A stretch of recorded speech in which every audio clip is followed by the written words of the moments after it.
So let me take you back to Ethiopia, and then I'll speak in general about about the world as a whole, about developing countries as a whole, and what idea of from other developing country representatives about fast start financing. In Ethiopia, we are receiving fast start financing.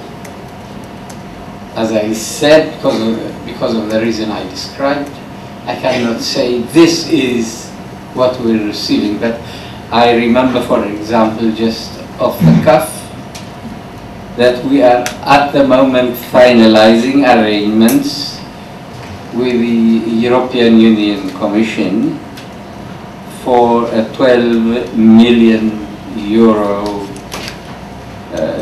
grant on the Global Climate Change Alliance, and a number of other countries, a number of other developed countries within the European Union and outside of the European Union have been helping us. Is going to continue, whatever we do now. The question is, how much can we reduce its rate of change? That it is changing is now a fact. Therefore, at the moment, we are working on an adaptation program. We have defined the adaptation program for the country. We are now costing both the implementation of the adaptation program as a whole and the specific dimensions that make the resilience component of the green economy. In the context of what we are talking today, are we getting the needed support? We are getting the needed support. I am not saying that we wouldn't have liked more. I am not saying that all countries are getting that kind of support. I don't know. This needs further looking into.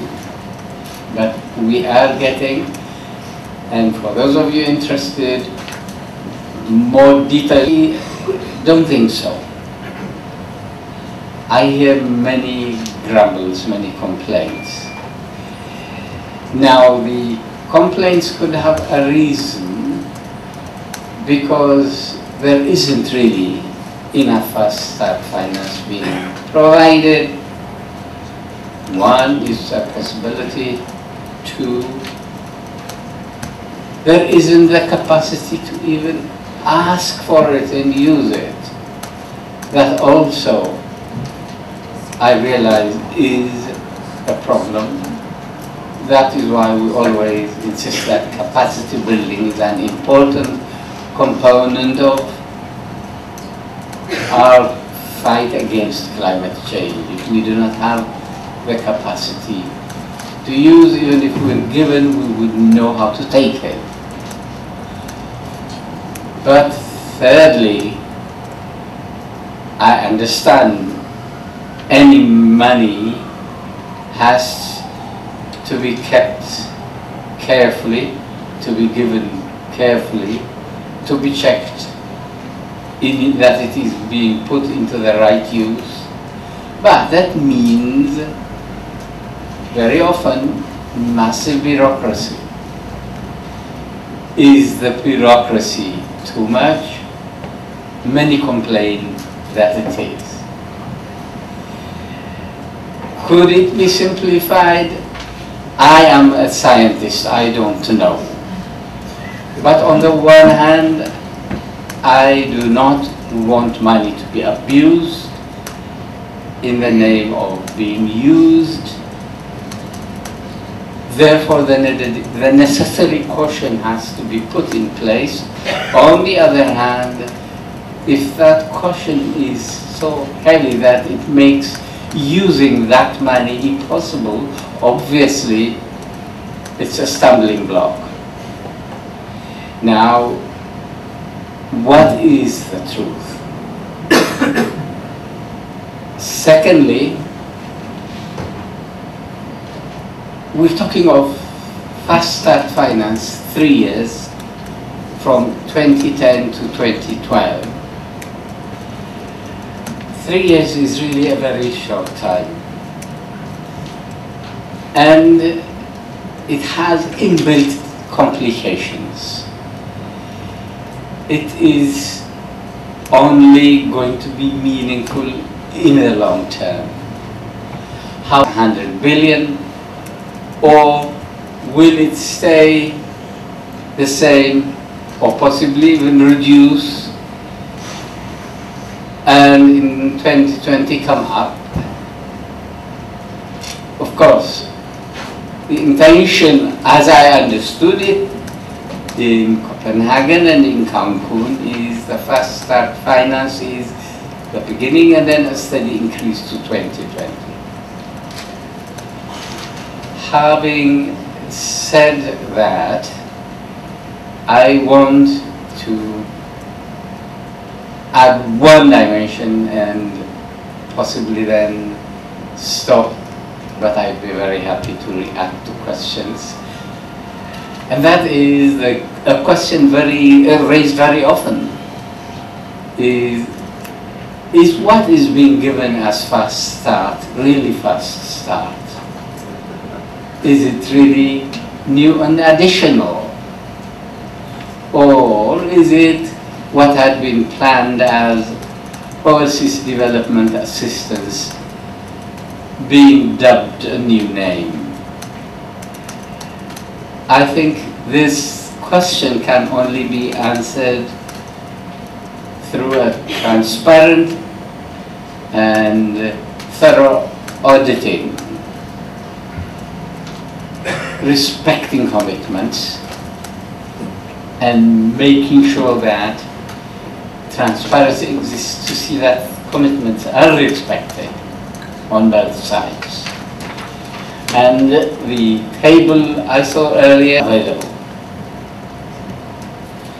And therefore, I think a special effort must be made to identify those countries that are so disadvantaged that they don't even know how to ask. And thus, in conclusion, from my perspective as an Ethiopian government official, I'm quite happy we're receiving Fast Start financing. Is it the Fast Start financing that has been promised? More accounting will be needed. Is my condition in Ethiopia true of all other countries? I don't think so. Thank you very much. I think there are a few questions in there that I think, Arthur, you might want to take on, certainly on the issue of continuity and the issue around transparency and MRV. I do want to put back one question to you, Dr. Tvolde. You're happy, but your friends are not, and one of the issues you flagged is this issue of capacity and both sort of capacity to develop projects and absorptive capacity. And since you're happy, I'd ask you to share a little bit of your experience on how you've navigated that challenge domestically in Ethiopia to sort of put in place projects that are fundable and make sure you're able to access the money. So I'd like you to share that during the Q&A session. Right now we're going to turn to our next speaker, who's going to share. We have two more speakers, and then we'll go into Q&A on adaptation and efforts to set up climate funds in Indonesia. So with that, I'll turn over the floor to Hena. I will move over to giving you a quick look into the landscape of bilateral and multilateral cooperation with Indonesia for climate change adaptation and mitigation.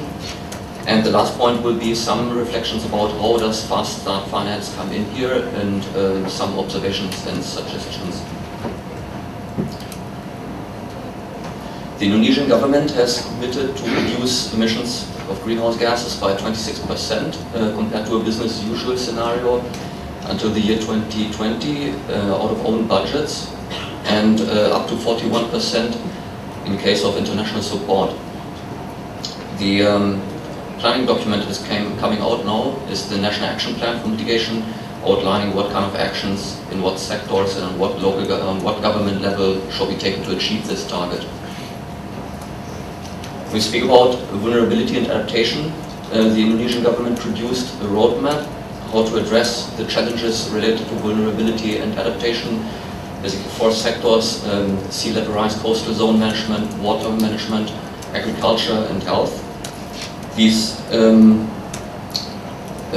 documents can be obtained on the website of our partners, and it's called the Indonesia Climate Change Sectoral Roadmap.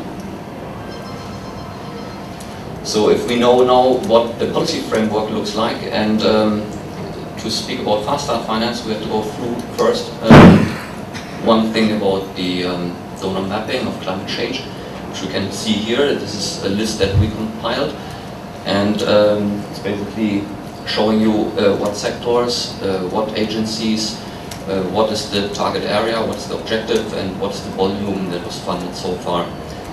The list is from September 2011. So I thought I skipped the next 30 slides because the list is rather long and impressive. So we come to the end of the list. It's ending with project number 101. And so it's basically containing everything: technical cooperation, financial cooperation. It is excluding private sector investment, and it's excluding CDM type of projects. Otherwise, it's mitigation, adaptation, and all. So the last point that I want to speak about is how does this now relate to fast start finance. So first I would like to establish that big efforts and big strides were made to establish this policy framework for climate change in Indonesia, and that substantial funding was made available to Indonesia. The order of magnitude estimated now it's $5 to $6 billion to date. And in the light of this, there are some suggestions what one could make. The first thing is, I understood that also from my co-speakers here, at times that communication and information flows can be an issue. That means if I am talking to the partners in the ministries and related stakeholders in Indonesia, it is not very clear what really fast start finance means. What is the concept behind that? What are the modalities, and what is the use and destiny of these funds? I think this is a communication issue that can be rather easily solved by, for example, establishing a website, increasing the communication efforts, pointing to those sources, where do they come from and what are they used for. Another thing that requires probably a little bit more effort is to enhance dialogue with the partners about what is the real use and what deliver some reductions on the ground.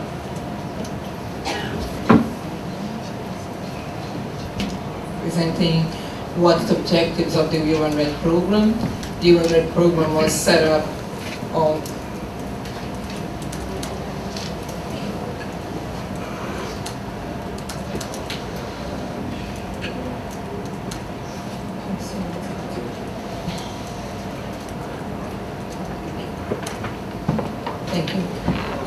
the UN-RED program was set up in 2008 after the meeting in Bali, and the objective was to support the cross-RED Plus efforts and all the experience exploring opportunities for RED Plus investments and program. And we are working through these 6 working areas. We're working on MRV and monitoring, national RED Plus governance, stakeholder engagement, multiple benefits of forests, transparent, actable, and accountable management, and sector transformation.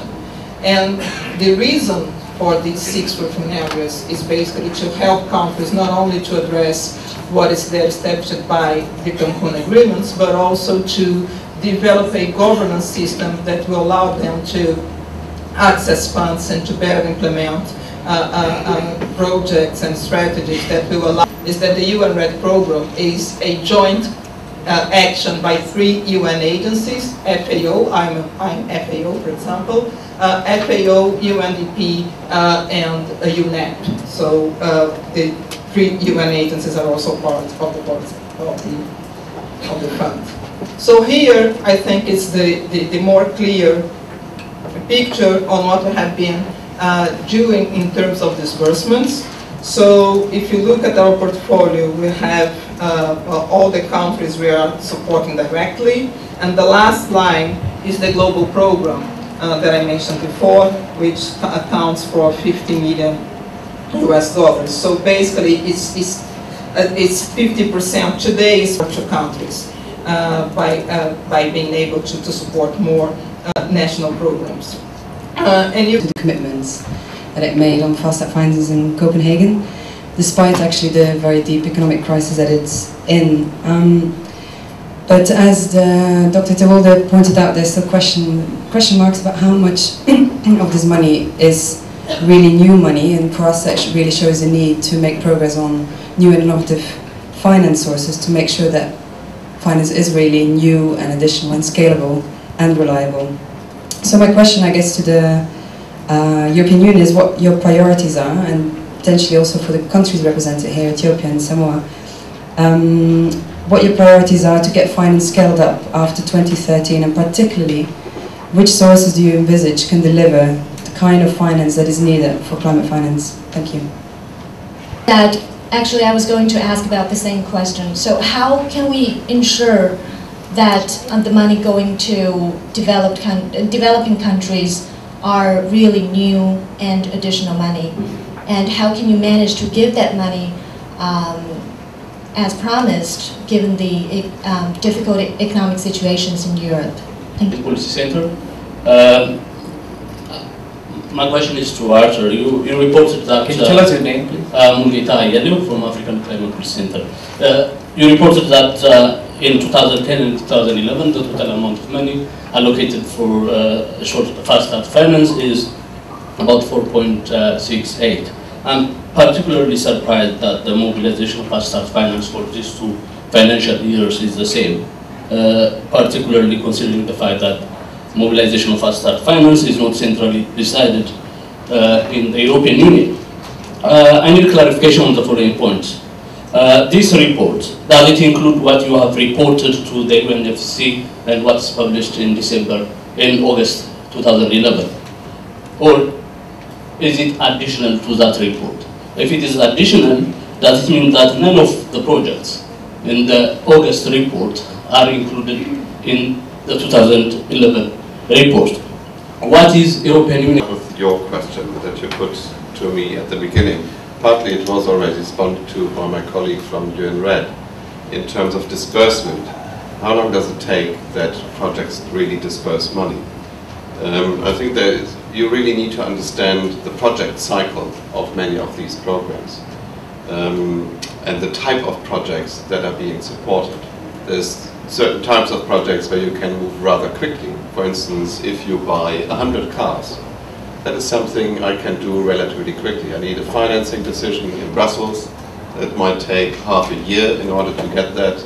I need to do a tender process, and then procurement can start and delivery can start. So all in all, probably within 18 months, 2 years, you are done and the project is dispersed. If you build bridges, I've been building bridges in Africa and in Europe, that takes much longer time. From the financing decision, you need to do designs of those bridges, so there's engineering offices involved. So it's a much longer time over which you stretch the disbursement, despite the fact that you have made a decision on funding it in 1 year, so the allocation is there. If I look at the fast start finance, most of the projects are capacity building projects. And here the most important thing is that we want to build capacity that's going to last. And it's complemented very often with some technical facilities. I showed the one from France where you link up satellite imagery with ground stations. You need to put in computers and you need to train staff. So the amount of money that you put aside for that project needs to cover all these different phases of the project.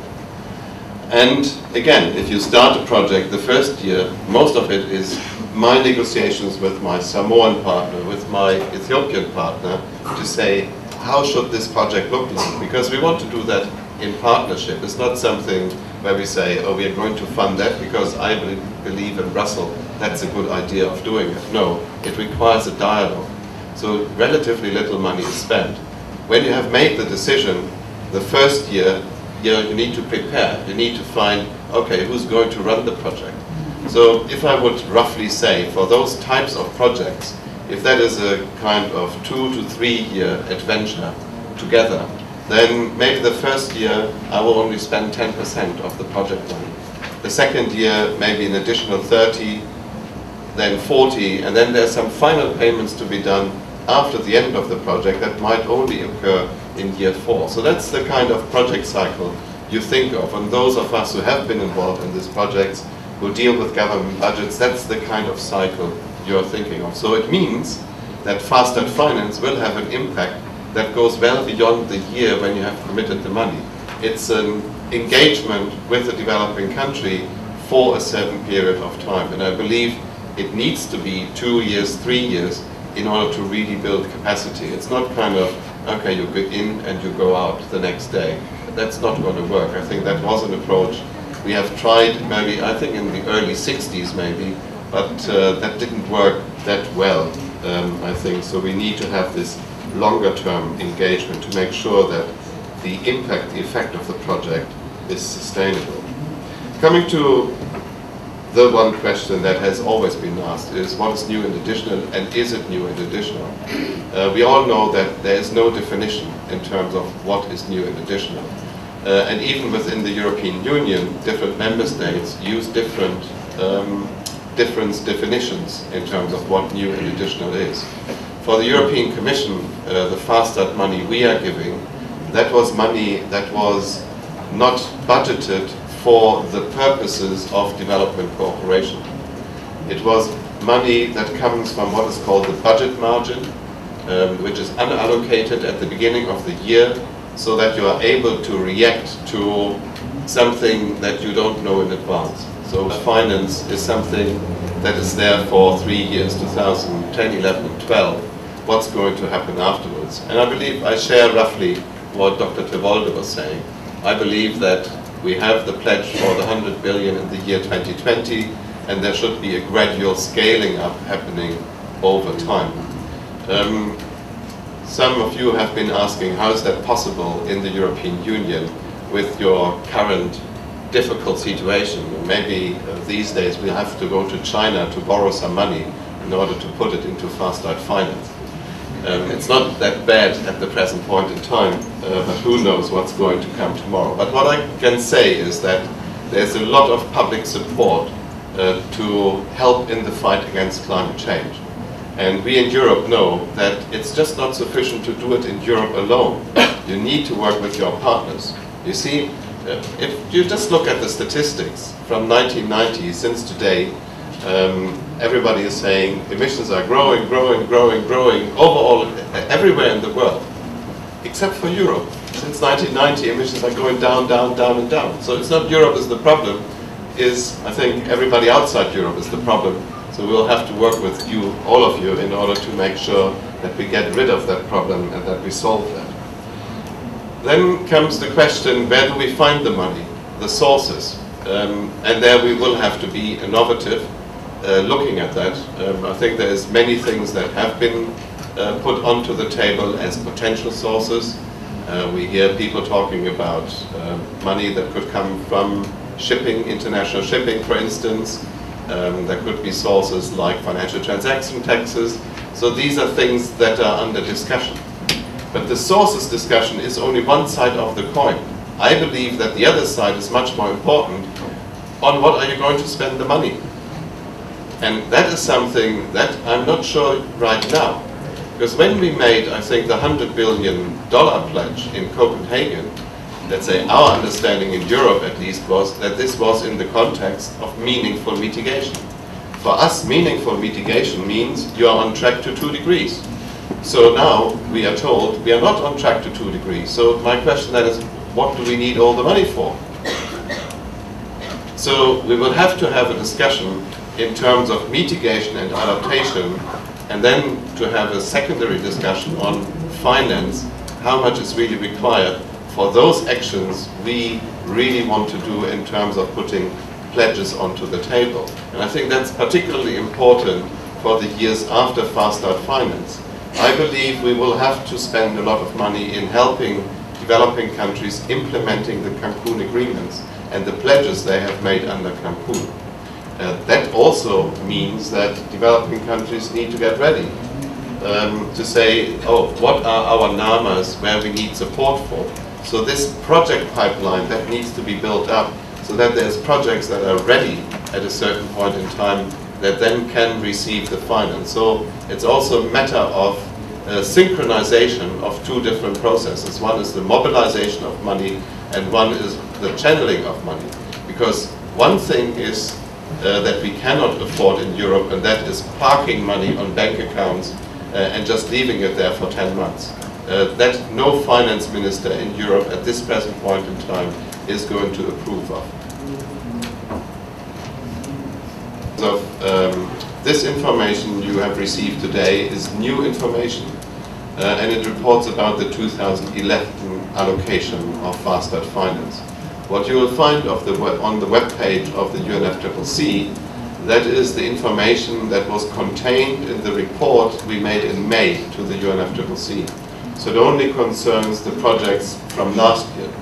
So the information you got today is not included on the web page of the UNFCCC. So the 2 things are complementary. If you want to have the full picture, I said it before, get to our own web page within the EU. I think over time we'll make this data available to the UNFCCC, so it will also get onto the UNFCCC webpage.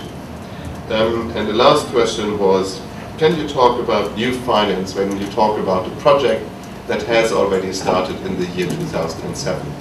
I would say yes, because if you look at, and I think there was the example of the Global Climate Change Alliance, we had at the time planned a certain envelope of money for that Global Climate Change Alliance. And that was limited.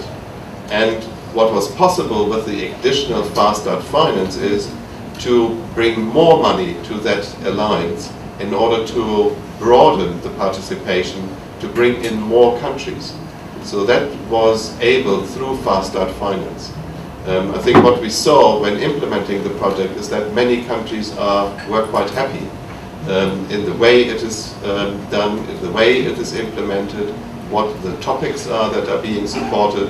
I think Dr. Tewolde mentioned that soon we are going to have a similar project with Ethiopia on adaptation from the Climate Change Alliance. So we want to broaden it out. So we will add money to it when we can find the money. UN Fast Start, EU Fast Start money committed so far, mobilised or is likely to mobilise. The context of the question is there's an idea that the 100 billion will include private sector money, and then the idea that the Fast Start projects are helping us move towards how the 100 billion a year will be spent.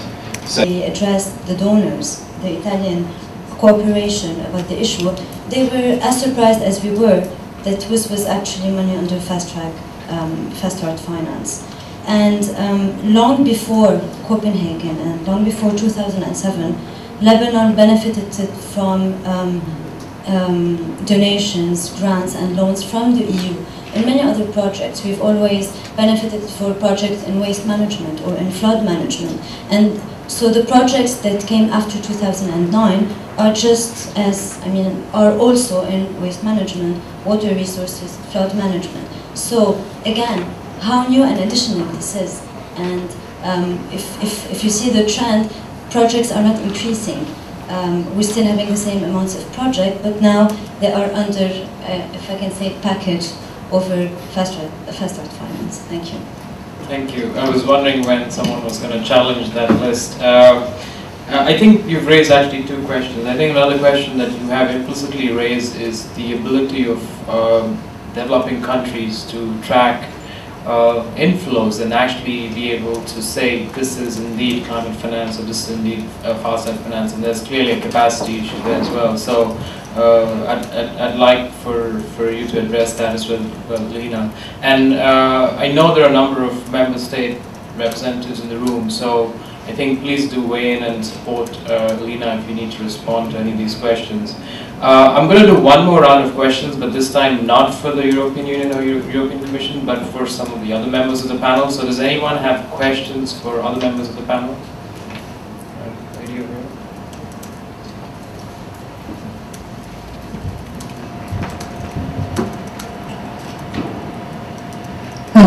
I heard from some people who came to South Africa looking for projects to be supported, that they don't accept reforestation projects because they can't monitor them. And now, of course, with the satellites they can. Do you have any reforestation projects within your RED group? And how do you monitor that they actually? We've only had deforestation money coming in here under the Working for Water banner so far in South Africa. So it would be quite nice to know that with the carbon dioxide levels rising as they are, we've got something working in the opposite direction. Could you identify yourself? I'm Judy Saul, SABC TV2. Thank you. Are there any other questions for? How can you validate that money goes to the right source and that the money is used efficiently in those projects? What are your processes for follow-up on the money so that you make sure that it's actually used for the projects that it's supposed to? And my name is Kitty, by the way, from Federation of Young European Greens. Thank you. My name is Kevin. I'm from Kenyan financial institution, HFCK. And my question is on biogas. The first question is has your program applied for carbon credits under biogas? And in terms of private sector involvement, two things. One is can this funding be leveraged by creating a fund in country to leverage that money in a debt to equity ratio so that you actually have greater installations? And then the second is there consideration of industrial biogas for institutions like schools and universities, prisons, because you could get greater bang for your buck given the larger scale and number of population. Industrial biogas, so we can sell a larger proportion of carbon credits. How do we account for them, and have you actually tried? Thank you. SNV and ABPP on a multi-country program of activities for the Cook Stove project, so it partly answers the question. Yes, definitely carbon finance. But my point is that in trying to move these POAs forward in a pretty well a fast-track method, it's really important that we get the host country DNA offices also giving a fair degree of... Thank you. So on the question on support to reforestation, in fact reforestation is not part of the RED Plus mechanism as it has been approved in Cancun last year. For reforestation, the UNFCCC deals with reforestation under the LULUCF group, and it's possible to have investments in reforestation in developing countries using the CDM mechanism, the Clean Development Mechanism. So the RED Plus basically focuses on conservation of natural forests. It's possible to support reforestation on RED for restoring native landscapes, but it's basically the focus is native forests, it's conservation of native forests. But I can give more details on this afterwards if anyone is interested. The other thing that I would like to comment, I think, is on this need of building capacity, especially for RED. I think this is something that is needed for all mitigation and adaptation actions on climate change. But especially because if you really want to make a meaningful change of path, development paths, we need to build capacities in planning and in new technologies, technology transfer, and so on. But for RED+, it's crucial to have a big investment in capacity building for managing forests, for building a governance systems that can deal with the multiple functions of a forest and the multiple stakeholders involved in forest activity. And for this reason, this is why the program has such broad areas of investment. So you can see that it's not only MRV or forest management, but we have a broad set of investments in stakeholder engagement, in governance, in multiple benefits mechanisms, in benefit sharing, because RED+, as approved by the convention, is a very complex. And all those capacity by itself, as you just mentioned, but it needs to be cultivated on ownership. Related to your industrial community-based biogas, Africa has quite a serious experience on industrial community-based biogas, and actually the result has been very negative. No ownership, no from who is the installation, who's managing it, after sales service. So it has been quite a disaster. So actually we're going towards domestic use at this stage. That doesn't mean that there's not a great potential, as you say, on industrial and community-based biogas access. But we're going for an off-grid solution. People need clean energy and need organic fertilizer and able to boost their agricultural output. So at this moment, this program is really focusing on domestic energy use. At the same time, we get a lot of questions. How can we use this energy in a more productive way? Related to fridges, related to milk cooling, related to other technologies. So we're looking at this. Your question on private sector involvement, yes, in Kenya exactly, especially with a very vibrant small medium enterprise. It's one of the countries which is really leading the way on debt and equity investments related to local financial investments. Be very brief. I'll start with the last question. Has the biogas project applied for carbon credits? To my knowledge, in Ethiopia it has not. And if it is a question of the designated national authority doing that, it hasn't come to us. I can assure you it will be signed within seconds. Second, corrupt governments in developing countries was mentioned. How do you deal with them to make sure for transparency? I wish corruption were only in developing countries. We would then need no bureaucracy. That's why we have this entanglement. And corruption in the most developed countries, I hear of very often also. Don't focus only on us. We also hear about you. Do you have reforestation projects?